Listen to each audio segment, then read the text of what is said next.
Ja, velkommen. Naalakkersuisut har i dag indkaldt til pressemøde sammen med Naalakkersuisut for Sundhed, og det her pressemøde beror sig på de seneste tids handlinger, særligt det, som er sket i går. Situationen er i en alvorlig udvikling. Der sker coronasmitter her i landet. Fra i dag har vi af de i alt 5 kommuner 4 smitte i de 4 kommuner. Og ud fra det, som vi kan se, så er det alt sammen afstedkommet fra den enkelte flyankomst, hvor der er konstateret mange smittetilfælde nu.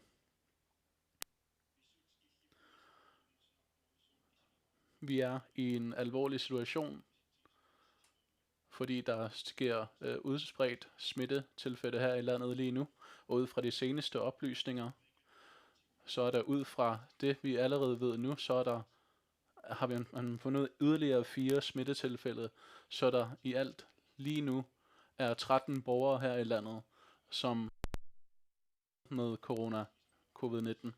Og så må man også sige, at lige nu, lige præcis i denne tid, så skal man ude på de forskellige regionssygehuse, så er man i gang med at lave en testning, hvor man undersøger, om de folk, som har været tæt på de smittede, om de eventuelt også selv er blevet smittet. Så der sker en meget stor, en meget stor aktion i gang, og vi må også regne med, at den udvikling, at vi laver fremover. Og derfor implementerer vi med opbakning fra de andre politiske partier, og det første skridt, vi tager nu, det er for at forhindre yderligere smittespredning, så er det fra i dag gældende kl. 16.00 og indtil fredag 16. juli, så bliver der lavet yderligere begrænsninger i hele landet med hensyn til muligheden for at forsamle sig. Og det, der gælder fra og med i dag, det er, at der bliver krav om mundbind i den offentlige transport, altså i busser og taxaer, og også med hensyn til trafik på landet, som for eksempel hvis vi er med i Safak et eller hvis vi er med i helikopter.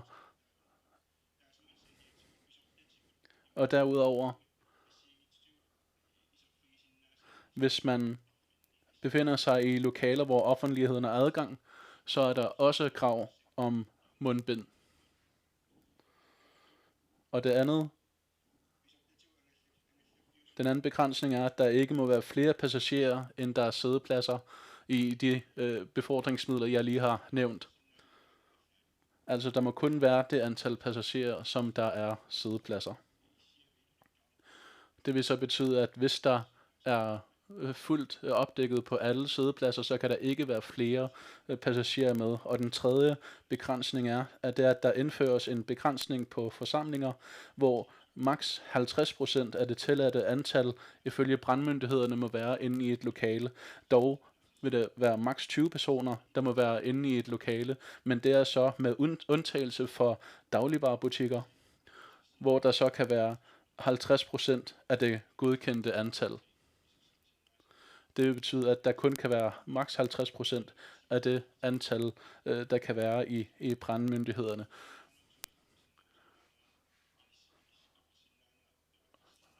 Og hvis folk stemmer sig op uden for dagligvarebutikkerne, så kan det også medvirke til, at der sker yderligere smittespredning.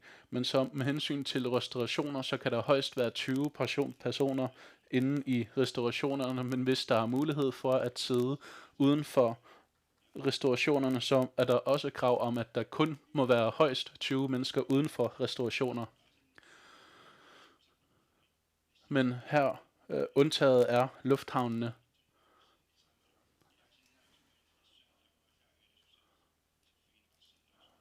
Fordi der allerede er restriktioner for, hvem der må være på lufthavnene. Det er kun rejsende, der må være i lufthavnene. Nu skal jeg understrege, at de her foranstaltninger, det er baseret på de lægefaglige vurderinger, hvor formålet er, at der skal være mindst mulig smittespredning, og jeg skal præcisere, at ud fra de ting, der skal ud fra hvordan tingene udvikler sig, så kan det være, at der kommer yderligere stramninger. Men hvis det skulle vise sig, at det ikke er så slemt alligevel, så kan det være, at der sker lempelser. Men ud fra de seneste oplysninger, vi har fået, så har vi indført de her midlertidige foranstaltninger. Og det er så gældende fra i dag kl. 16. Og det er baseret på et cirkulære, som gælder indtil fredag 16. juli, hvor de her foranstaltninger er gældende. Og der er mulighed for, at de her foranstaltninger kan forlænges alt efter, hvordan situationen udvikler sig.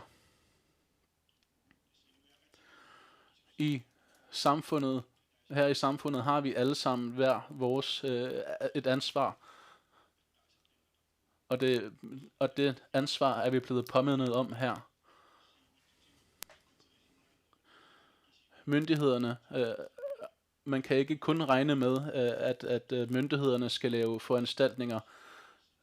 Vi kan ikke give dem alt ansvaret alene, fordi det er også vores eget ansvar selvfølgelig. Vi vil ikke gøre alt muligt for at sikre, at der sker mindst mulig smittespredning, men i samfundet, så har vi alle sammen hvert vores individuelle ansvar for at sikre, at der ikke sker smittespredning. Og det er via det fælles ansvar, at vi skal sikre, at der ikke sker smittespredning. Så jeg vil ønske fra alle mine medborgere, at vi alle sammen tager et ansvar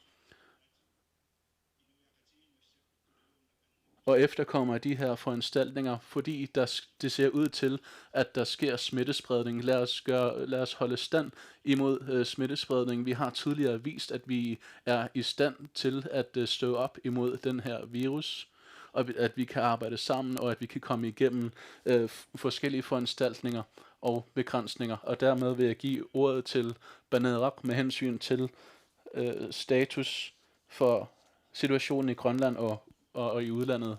Værsgo, Banerak. Tak. Den 6. juli var der 2 smittede, som ankom med Danmarksflyveren. Derefter blevet smittet, som har været ombord på den her Danmarksflyver. Og så er der 1 smittet, hvor vedkommende har fløjet imellem forskellige byer.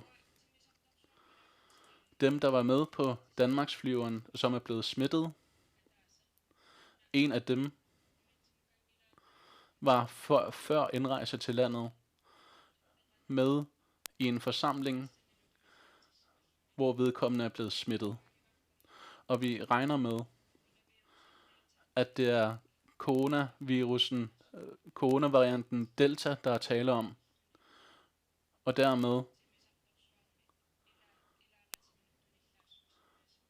dermed er det muligt, at der er blevet smittet med coronavarianten Delta ombord på Danmarksflyveren. Den her nye coronavariant Delta, den er meget mere smittefarlig end de coronavirus, som vi allerede kender til. Og dermed kan der ske smitte ombord på flyver, og derfor er det aller yderste nødvendigheder, at alle følger de sundhedsfaglige råd. I dag, som Mutti har sagt, så er der konstateret yderligere 4 smittetilfælde, og vi regner med, at vi finder frem til flere smittetilfælde. Af de 4, så er der 2, som er blevet testet positiv på 5. dags testen. Så ud fra de her 6 tidligere tilfælde har de ikke nogen tilknytning til den tidligere smittegruppe, men der kan være kontakt til de her andre smittegrupper, men vi er i gang med smitteopsporingen, og vi er også ved at prøve at skabe også et overblik over, hvor de har været, hvem de har været i kontakt med. Så der i de forskellige byer er der nu 13 smittetilfælde med coronavirus. ud af dem, så dem, der er blevet færdigvaccineret, de har ikke nogen symptomer.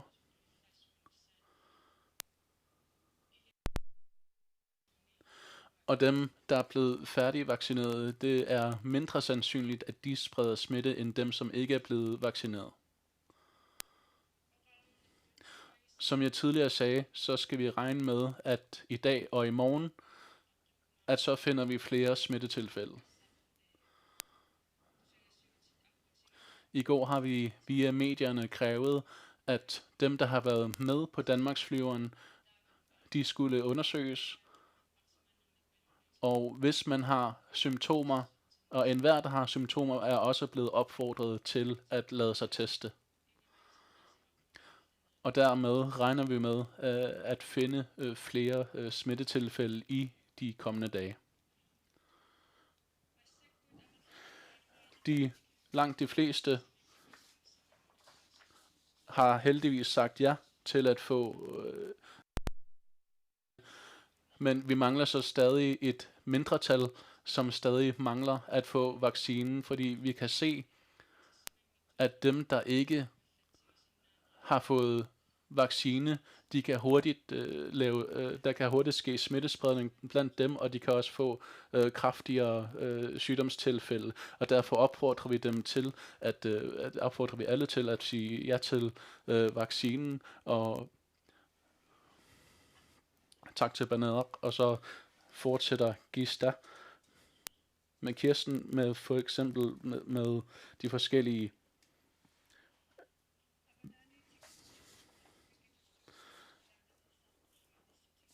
bekendtgørelsesændringer. Der er blevet lavet ændringer omkring bekendtgørelse for forsamling. Vi vil opfordre til, at man handler ind alene og laver større indkøb.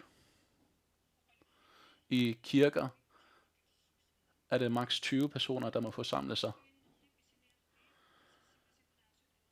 I dagligvarebutikker er det 50% af det antal personer, som butikken er godkendt til, som må være inde i de her dagligvarebutikker. Tandlægeklinikker og sygehuse er ikke med i de her begrænsninger. Altså de er ikke med i de er undtaget de her krav om 50%, som brandmyndighederne har tilladt. Og så med hensyn til Safra et-Duk, så sejler den som planlagt. Der bliver dog krav om, at der skal bæres mundbind på rejsen.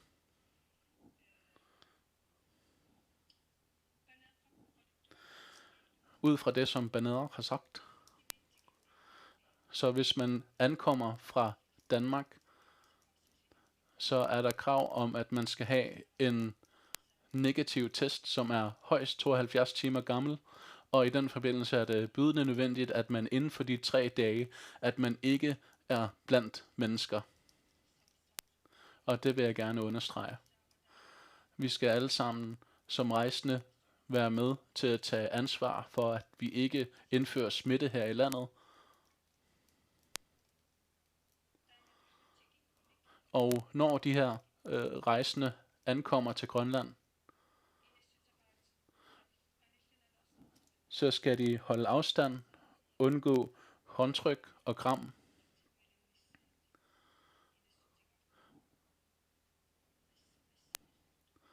Man skal vaske hænder ofte. Man skal hoste som anbefalet. Man skal ikke hoste i hænderne, men i armen.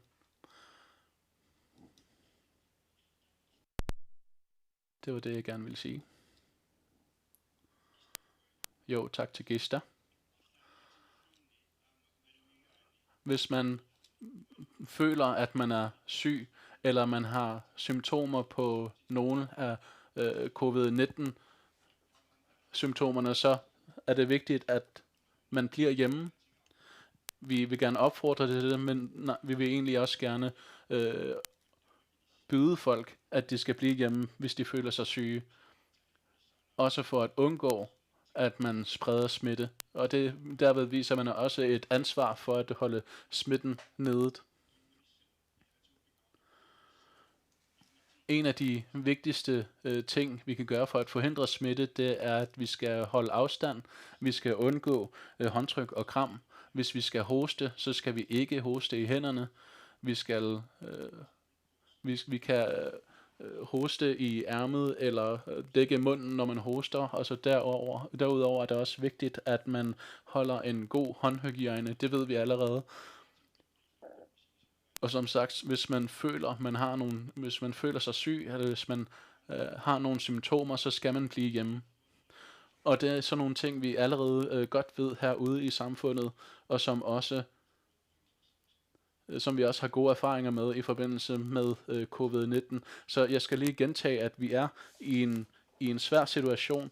Der er mulighed for, at Bernard har sagt, at vi skal regne med, at der kommer flere smittetilfælde. Lige indtil klokken 12 i dag har man fundet yderligere 4 tilfælde i Raordok og andre steder i Sisimiut og i Ilulissat og i Nuuk bliver der udført en masse testninger. Så vi går ud fra, at hvis der kommer flere tilfælde, så skal man være klar til, at der kan komme flere begrænsninger, men det er de sundhedsfaglige vurderinger, som man går ud fra, på hvilken basis vi har lavet de her nuværende foranstaltninger. Og det er på den baggrund, at der kommer de her foranstaltninger, der bliver gældende fra til og med fredag den 16. juli, hvor der er mulighed for, at de her foranstaltninger og begrænsninger, de bliver forlænget. Og det kommer alt sammen an på, hvordan situationen udvikler sig, så vi har alle sammen et ansvar, som Naalakkersuisut, eller myndighederne har nu lavet et udspil, og vi er klar til at lave yderligere begrænsninger ud fra, hvordan situationen udvikler sig. Og vi ønsker så også og kræver, at man ude i samfundet alle sammen tager hvert vores individuelle ansvar og løfter i flok for at stå op imod covid-19, fordi vi alle sammen nødt til at huske på, at vi skal bekæmpe covid-19. Det var det, vi havde at sige indtil videre, og jeg er sikker på, at journalisterne har nogle flere spørgsmål. Jensine, du starter. Værsgo, tak, og tak for jeres oplysninger. Jeg vil gerne stille et spørgsmål med hensyn til de forskellige kommuner. Kan man rejse indbyrdes mellem kommunerne, fordi vi er i sommerperioden, hvor folk rejser, og de rejser med båd, eller der er flere forskellige muligheder. De kan for eksempel rejse med fly eller med skib.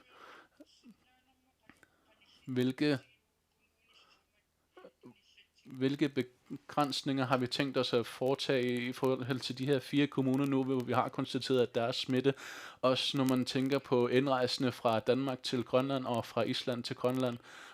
Hvor tæt er vi på at ændre på tilstanden?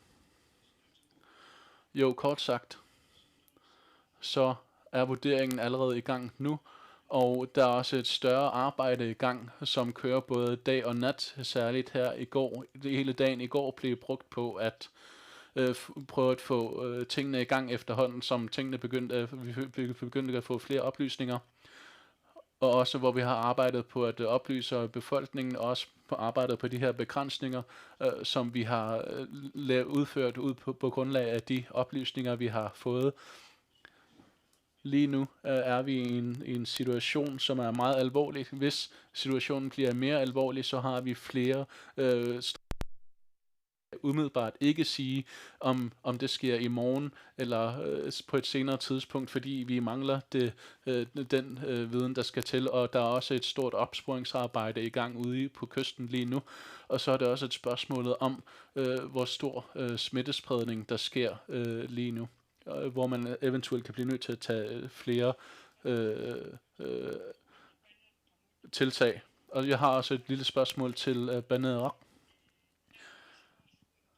Du siger, at du er tilfreds med det antal, som er blevet vaccineret, men situationen er den, at der er 10.000, som ellers har fået tilbud, som ikke har taget imod tilbuddet, hvor det kun er 32 som har fået vaccinen. Hvordan vil det her med hensyn til sundhedsvæsenet, hvor stor sikkerhed er der, hvis der nu skulle ske stor kritisk smitte, hvor godt rustet er sygehusvæsenet til at klare det her? Nej, jeg skal sige, at jeg ikke er tilfreds med, med antallet, som har fået vaccine. Derfor håber vi, at den her restgruppe vil sige ja til at få en vaccine, og så også kommer og får vaccinen. På verdensplan kan vi se, at dem, der har fået vaccinen, størstedelen,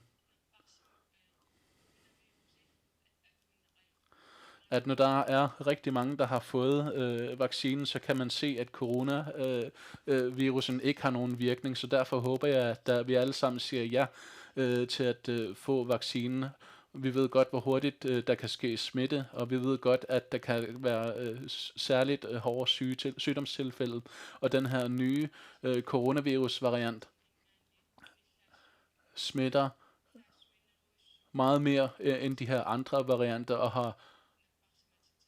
og har også mulighed for at have mere. Så hvis man ikke har fået vaccinen, så bliver det sværere at beskytte sig selv, og man kan også have et svært sygdomsforløb, også selvom man er ung. Så derfor håber jeg aldeles og fuldstændigt, at de her falske nyheder, som bliver spredt rundt omkring, at man ikke lytter til dem. Man skal lytte til myndighederne, og man skal lytte til dem, der har den rette autoritet, og ikke lytte til dem, der spreder falske nyheder, fordi det her, det kan koste menneskeliv. Du siger, at der er 4 mennesker i dag, som er blevet konstateret med smitte, og ud af de 5 kommuner, så er der smitte med corona i 4 af kommunerne. Hvilke byer er det her smittetilfælde i? Jeg ved ikke, hvem der skal svare på det. Banerak. Jo, dem der er blevet smittet. Der er 1 smittet i Ilulissat. I Sisimiut er der lige nu 6 smittetilfælde. Der er 1 i Nuuk og 3 i Qaqortoq. Der er 1 i Narsaq og 1 i Narsarsuaq. Men så skal vi huske på, at lige nu er vi i gang med undersøgelser i flere byer og flere steder, så det kan være, at de her tal bliver anderledes i løbet af dagen eller i de nærmeste dage. Med dine egne ord, så er der smittespredning lige nu. Hvorfor vil I ikke lukke landet af? Jo, som det første, så har vi en varieret baggrund lige nu. Vurderingen, den sundhedsfaglige vurdering, ud fra de oplysninger, vi har tilgængelige, den har vi taget lige nu. Vi laver begrænsninger på forsamlinger, og vi har også sagt, at der er andre tiltag, som vi kan tage i brug, og at vi er klar til at tage dem i brug. Men det, som vi har behov for lige nu, der er en meget hurtig udvikling i gang, og der har været en hurtig udvikling i gang det seneste døgn på flere oplysninger i gang. En af mulighederne er at lukke for landet, men det vigtigste har været, at vi gerne vil komme med en udmelding på nuværende tidspunkt. Og dem, der har arbejdet med corona, de har arbejdet i døgndrift, og de har også arbejdet i døgndrift her i den seneste tid. Og lige nu under sommerperioden, så er der også flere undersøgelser i gang. Så vi tager de her foranstaltninger ud fra de oplysninger, vi har tilgængelige. Og de foranstaltninger, vi har taget i dag, er den bedste løsning i forhold til at forhindre smittespredningen ud fra de sundhedsfaglige vurderinger. Hvor mange er der i karantæne lige nu? Jeg kan ikke på nuværende tidspunkt sige, hvor mange der er i karantæne, men vi har krævet, at dem, der har været på Danmarksflyveren den 6. juli, de skal i karantæne, indtil de får svar på deres tests. Og vi ved, at der er 270, der har været med på flyveren. og at der er nogle af dem, der er blevet smittet, og nogen har været i tæt kontakt med dem, hvor vi også prøver at lave smitteopsporing med dem. Men så skal vi huske på, at den her virus,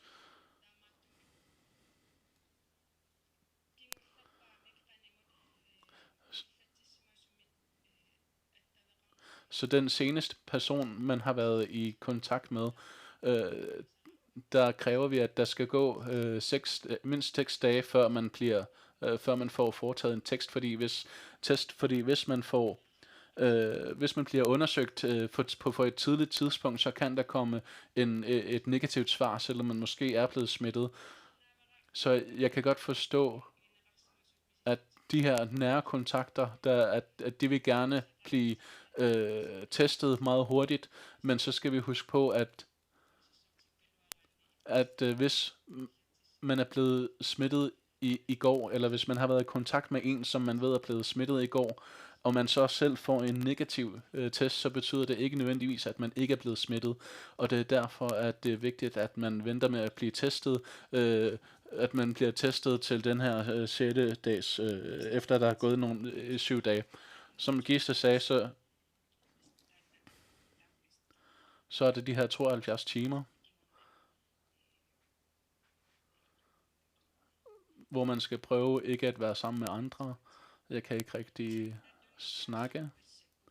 Men den, der smitter i landet lige nu, der siger Banerak, at inden vedkommende rejste til landet, så havde vedkommende været til en forsamling. Forholder det sig sådan, at vedkommende havde været til en forsamling, eller blevet testet, havde været til en forsamling, og så rejst til Grønland?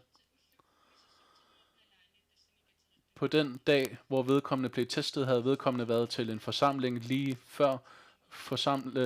før testen, eller lige efter testen, hvor vedkommende har været til forsamling, det ved vi ikke rigtigt, men vi ved på nuværende tidspunkt, at vedkommende har været til en forsamling før afrejse til Grønland, og at flere på den her forsamling var smittet med covid-19, og som også havde rejst videre til Færøerne, hvor de også er blevet konstateret som smittet. Så er det Merete. I forhold til forsamlingsforbuddet, så vil jeg gerne høre, hvordan det kommer til at have indvirkning på arbejdspladser og på sportsbegivenheder.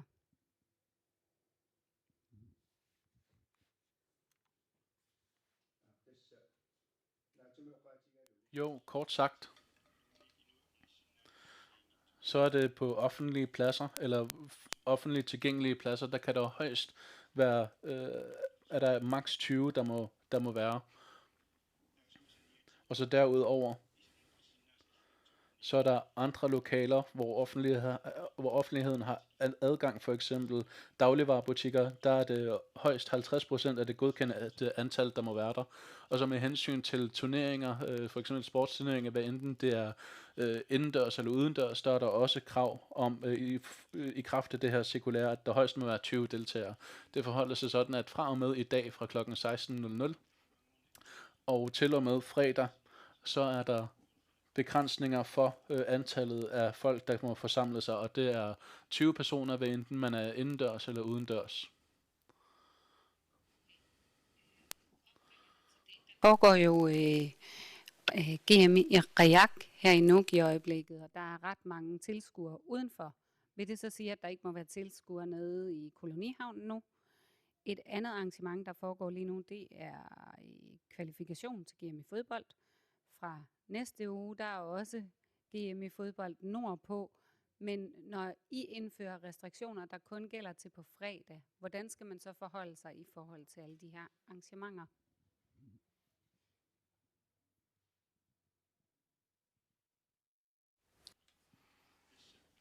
Jo, som jeg har sagt tidligere, så er det, hvad enten man er indendørs eller udendørs, så er der højst 20, der må forsamle sig.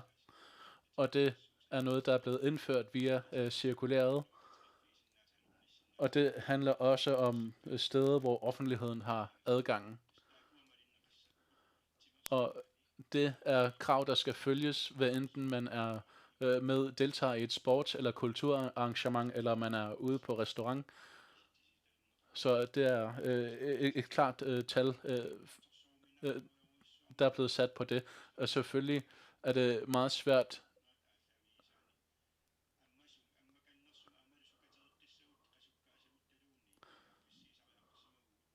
Hvad enten vi kommer til at lave begrænsninger eller lempelser, så er vi nødt til at kunne have mulighed for at kunne lave nogle anbefalinger eller nogle påbud, hvor vi så også har mulighed for både at lave lempelser eller forlængelser. Og selvfølgelig på sådan nogle forskellige arrangementer, så var vi ved at være tilbage til nogenlunde vante tilgang, hvor der så var flere muligheder for at deltage i flere arrangementer her i sommerperioden, men det vigtigste er at beskytte den enkelte persons sundhed. Og det er ud fra den sundhedsfaglige vurdering, at at det er blevet nødvendigt at lave en bekendtgørelsesændring. Men vi vil så også inden for de nærmeste par dage lave en yderligere vurdering, hvor man kan regne med, at der vil blive stillet, at der vil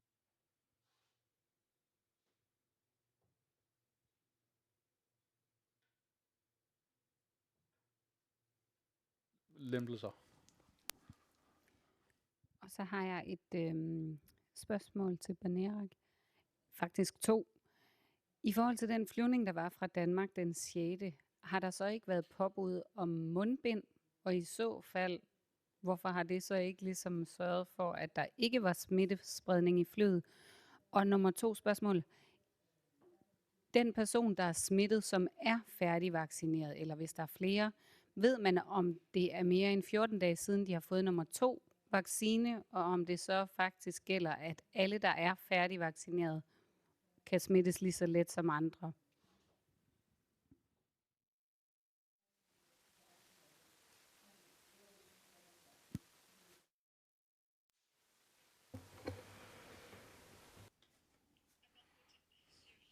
Med hensyn til det første spørgsmål, i flyveren, jo, er der krav om at bære mundbind.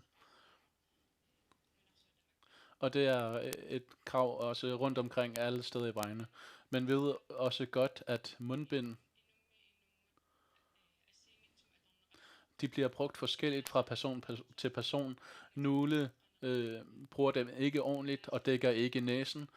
Og nogle bruger også sådan nogle halvvisirer, hvor man kan tænke, hvilken nytte de skulle være til. Og vi ved så også, at når man har man lov til at tage mundbind af og andre visirer. Så på grund af de her forskellige ting, kan der ske smittespredning, men vi ved så også godt, at hvis en smittet har rørt noget, og vi så rører den samme sted, og så rører os selv i øjnene eller i munden, så kan man også blive smittet på den måde. Så det er vigtigt, at man bærer mundbind rigtigt, og at man holder en god håndhygiejne. Det er absolut vigtigt. Med hensyn til dit andet spørgsmål,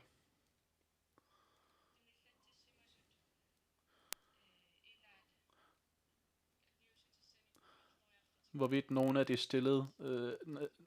de smittede har fået deres anden, de er færdigvaccineret, og de er ikke syge. Og med hensyn til, hvorvidt de kan smitte andre, så er det ikke særlig sandsynligt. Men den, der har smittet mange, har ikke fået ikke fået første vaccinationsstik. Og derfor har virusen haft mulighed for at multiplicere sig inde i kroppen, og så også sprede sig ud til andre. Så er det Jensine og Bibi, og så skal vi være ved at være færdige. Jo, tak. Børn og unge.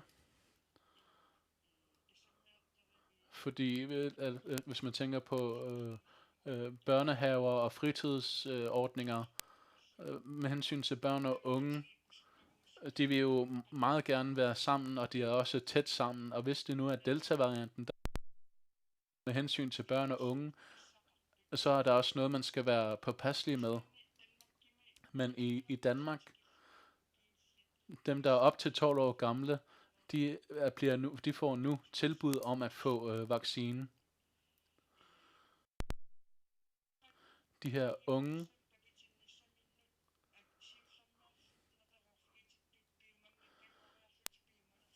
der er nogle af de her unge, som får tilbudt en vaccine, som ikke vil have en vaccine, men så i anden omgang gerne vil have en vaccine. Har man tænkt sig at gøre noget med hensyn til dem her i landet? Lige nu i Danmark, så tilbyder man vaccine til børn, der er fyldt 12 år. Det gælder ikke i Grønland indtil videre. Vi skal først lige følge med i, hvordan det forholder sig i Danmark med hensyn til, eller før vi begynder at tilbyde vaccination til børn i Grønland. Men dem, der er fyldt 16 år, de får tilbudt en Pfizer-vaccine. De her vacciner har vi nogle erfaringer med, og dem, der ikke har fået en vaccine, dem, der er lidt ældre, som har skiftet mening, altså hvis de skulle få lyst til at få en vaccine, så har vi vacciner nok til dem også. Jo, tak. Jo, Mutti, det her kommer selvfølgelig til at have en økonomisk effekt. Altså de her vacciner, dem kan man ikke oplagre rundt omkring på kysten. Der er særlige krav med hensyn til køling og opbevarelse. Hvor meget kommer det til at koste, hvor meget kommer det til at koste med hensyn til dem, der ikke vil have vaccinen? Jo, det allervigtigste er, at langt de fleste i samfundet skal have en vaccine. Og derved vil vi beskytte hinanden, og også have den bedst mulige modstandsdygtighed mod virusen. Altså ud over de ting, som vi kan gøre for at holde virusen, stand mod virusen allerede. Og vi arbejder også sammen med forskellige, alle dem, der har tilknytning til at arbejde med de her sundhedsfaglige spørgsmål, hvor vi også er klar til at tilbyde vaccine. Lige nu forholder det sig sådan, at der er rigtig mange, der har sagt ja til at få en vaccine, og det er selvfølgelig rigtig godt, men det vil selvfølgelig være bedre med hensyn til, at vi beskytter os selv i flok, hvis endnu flere tog imod vaccinen. Og vi håber, at folk tager imod det her tilbud, men selvfølgelig er der en økonomisk effekt. Hvis sundheden, den enkelte sundhed, så har det også en økonomisk effekt på samfundet. Og så er det rigtigt, som du siger, at nogle af de vacciner, vi bruger, der er der særlige krav til, hvordan de skal opbevares med hensyn til afkøling. Og den her Pfizer-vaccine, som bliver tilbudt til de her 16-17-årige, den kan man kun bruge visse steder, men så den anden vaccine, vi bruger, Moderna, den er meget mere let at have med at gøre. Den kan være i en nærmest almindelig køleskab. Men alle de mange tilbud, som vi laver rundt om på kysten, der tilbyder vi rigtig mange vacciner. Der er nogle steder, bliver det taget rigtig godt imod tilbuddet. For eksempel nogle steder, hvis der er 10 mennesker, så er der 8 mennesker, der har fået vaccinen. Og så håber vi, at det også vil være tilfældet, at der er flere, der gerne vil tage imod tilbuddet rundt omkring på kysten, fordi derved vil vi kunne opnå en højere beskyttelse mod covid-19. Og så skal vi lige have et spørgsmål fra KNR, og så bliver vi færdige. Og vi bliver også klar til, at det bliver stillet spørgsmålet yderligere. Værsgo. Som I har nævnt, så er I ikke tilfreds med antallet, der er blevet vaccineret endnu, og vi ved, at der er nogle grupper, som har takket nej bevidst. Vil I gøre noget nyt, nu hvor vi har sådan en situation her, hvor det viser sig, at dem, der er smittet, de smitter ikke lige så meget, og de bliver ikke syge? Vil I gøre noget nyt for at overbevise de sidste, måske især unge eller religiøse mindretal, for at de skal takke ja til vaccinationstilbuddet?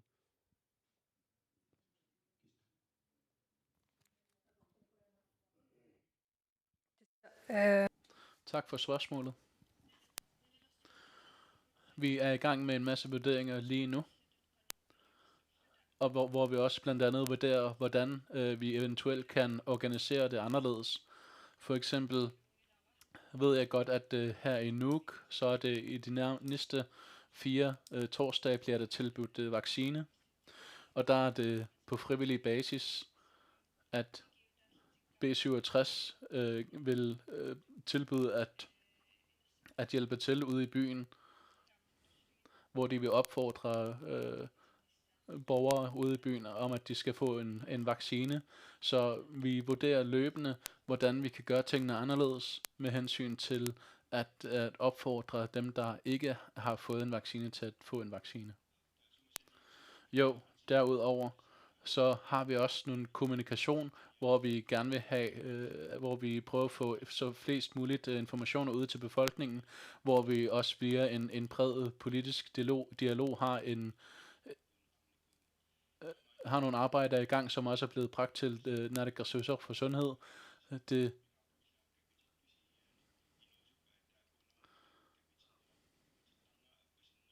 Og man kan også se, at det især er de yngre grupper, der ikke er blevet vaccineret, og i den forbindelse leder vi efter nogle forskellige løsninger.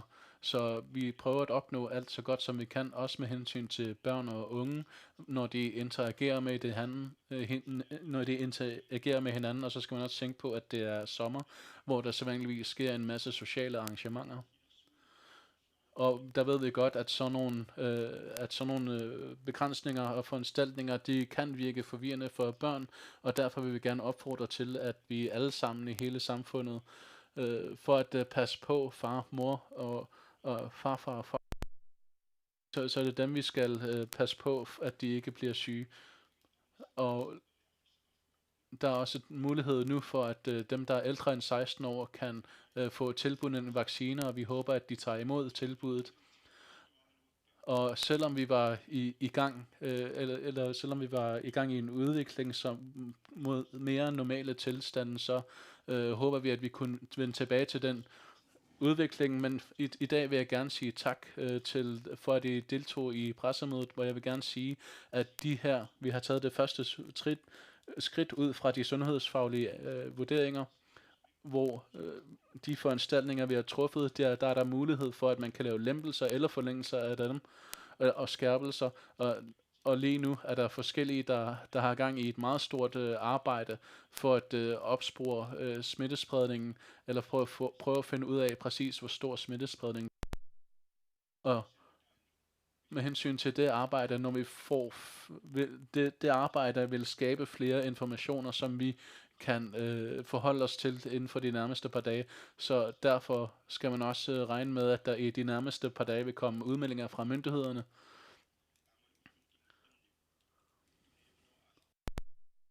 Og også da man her for et par dage siden fandt nye smittetilfælde, så blev der spredt en masse oplysninger via medierne og via de sociale medier, og det vil vi have fast i, at vi skal informere befolkningen. Det er rigtig vigtigt, at vi beskytter hinanden som samfund. Vi har alle sammen et ansvar i samfundet, og vi er nødt til at løfte i flok, og det har vist sig allerede, at når vi løfter i flok, så får vi det allerbedste resultat.